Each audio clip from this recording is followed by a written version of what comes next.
प्रशासनिक सरकारी लापरवाही या फिर हिंदू धर्म में बढ़ता वीवीआईपी कल्चर। यहाँ पर आए स्नानार्थी दो तरह के क्यों हैं? कोई नहीं जाएगा, मत जाने दो। एक वीआईपी क्यों है और एक जनरल क्यों है?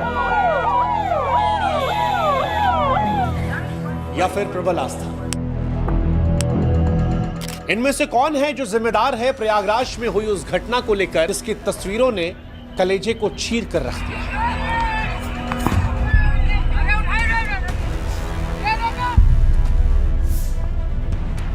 यहां पर स्ट्रेचर पर परिजन ने लाश का हाथ नहीं छोड़ा है क्योंकि उसे डर था कि शव कहीं खो ना जाए। इस महिला की तस्वीर को देखिए जिसने अपने मृत परिजन को सांस देकर जिंदा करने का एक असफल प्रयास किया है। एक आदमी जो अपनी पत्नी को अमृत स्नान करवाने लाया था, अब कांधे पर शव को उठाए टहल रहा है। एक आदमी परिवार के साथ आया था, बच्चा कहां है अब मालूम नहीं। और इन तस्वीरों को देखने के बाद यह एहसास होता है कि कौन कहता है कि बोलने के लिए शब्दों की जरूरत होती है, भाषा की दरकार होती है, व्याकरण के संस्कार की जरूरत होती है। भगदड़ के इन पीड़ितों की आंखों में देख लीजिए, यकीन मानिए दर्द की पृथ्वी आपको पाताल में खींच ले जाएगी।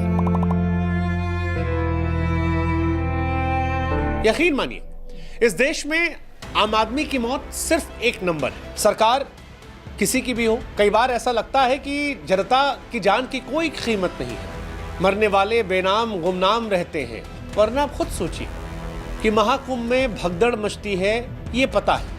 भगदड़ मची और देखो आधे के आधे खत्म, बेहोश है कुछ खत्म। क्यों मची नहीं पता। भगदड़ में लोग मरे हैं ये पता है, लेकिन क्यों मरे नहीं पता। भगदड़ में लोग घायल हुए हैं पता है, गलती किसकी थी नहीं पता। भीड़ के दबाव में रेलिंग टूटी ये पता है, क्यों टूटी नहीं पता। घाट खाली करने की अपील हुई ये पता है, घाट खाली क्यों नहीं हुए नहीं पता। भगदड़ को रोकने की जिम्मेदारी पुलिस की थी, भगदड़ के दौरान पुलिस कहां थी नहीं पता। इन मौतों का जिम्मेदार कौन है नहीं पता, इन मौतों का कसूरवार कौन है नहीं पता, इन मौतों का गुनहगार कौन है नहीं पता। सवाल कई सारे हैं कि क्या यह मौत प्रशासनिक लापरवाही से हुई है, वीवीआईपी कल्चर को बढ़ावा देने से हुई है, या प्रबल आस्था इसके पीछे जिम्मेदार है। आज इन तीनों वजहों में जवाब तलाशते हैं। सबसे पहले बात कर लेते हैं वीवीआईपी कल्चर की। हमारे देश में जितने वीवीआईपी हैं उससे कम तो कई देशों की जनसंख्या है।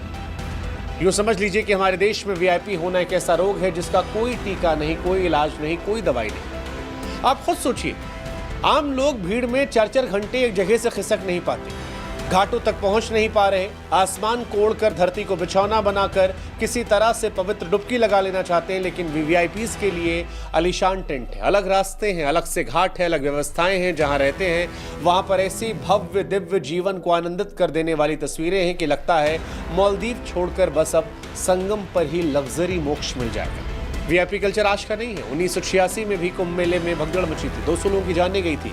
कहा जाता है कि ये हालात उस वक्त तब पैदा हुए थे जब उस वक्त के उत्तर प्रदेश के मुख्यमंत्री वीर बहादुर सिंह कई राज्यों के मुख्यमंत्रियों सांसदों के साथ हरिद्वार पहुंचे थे। सुरक्षा कर्मियों ने आम लोगों को नदी किनारे जाने से रोका, उस वक्त भगदड़ मच गई थी, भीड़ बेकाबू हुई, लोगों की मौत हुई। कहा जाता है 1954 में वीआईपी हाथियों पर बैठकर शाही स्नान करने आए थे। इस बार वीआईपी एसयूवी गाड़ी में आ रहे हैं।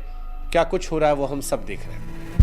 इस भगदड़ में जो मौत हुई है वो लोगों के परिजनों की सिर्फ मौत नहीं है, बल्कि एक मुल्क के तौर पर वीआईपी कल्चर को बढ़ाने वाली चेतना की भी मौत है। सवाल है वीआईपी कल्चर कब तक धर्म में रहेगा? भगवान की नजर में दो तरह के बच्चे क्यों रहेंगे? एक जो अमीर हो गया उसके लिए अलग व्यवस्था, जो गरीब हो गया उसके लिए अलग व्यवस्था। हम बैठे के देखें, वो वीआईपी है, मैं तो जनरल हूँ।